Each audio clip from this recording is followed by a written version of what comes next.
de parler de finances sans parler d'attractivité, pardon, d'emploi. Trois données intimement liées avec la situation actuelle de la Louvière, la fermeture de Deleuze, la fermeture de Cora qui a été annoncée hier. Vous trouvez, on va rajouter à ça les contraintes du plan Oxygène dont vous avez parlé tout à l'heure, vous trouvez que ces mesures du gouvernement fédéral, elles sont viables pour la ville de la Louvière? Écoutez, penser qu'on pouvait continuer de la sorte sans faire des réformes importantes, des réformes structurelles, c'était aller véritablement dans le mur. Moi, je voudrais simplement rappeler à mes deux collègues socialistes que sous le précédent gouvernement, le ministre des Pouvoirs locaux, qui s'était engagé à entamer une réforme structurelle justement pour le financement des pouvoirs locaux avec la ministre des Pensions du même parti, Karine Lallieu, ministre des Pensions.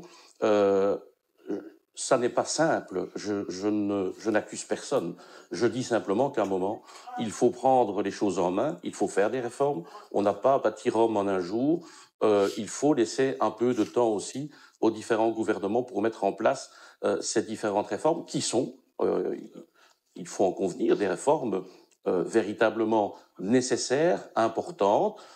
Mais je peux néanmoins comprendre. Je me mets à la place des agents et des acteurs de nos administrations, tout comme une entreprise, un entrepreneur a horreur de l'inconnu.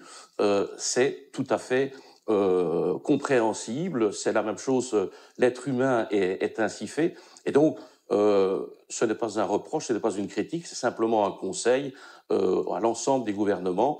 Les réformes sont évidemment importantes, mais elles doivent venir le plus vite possible.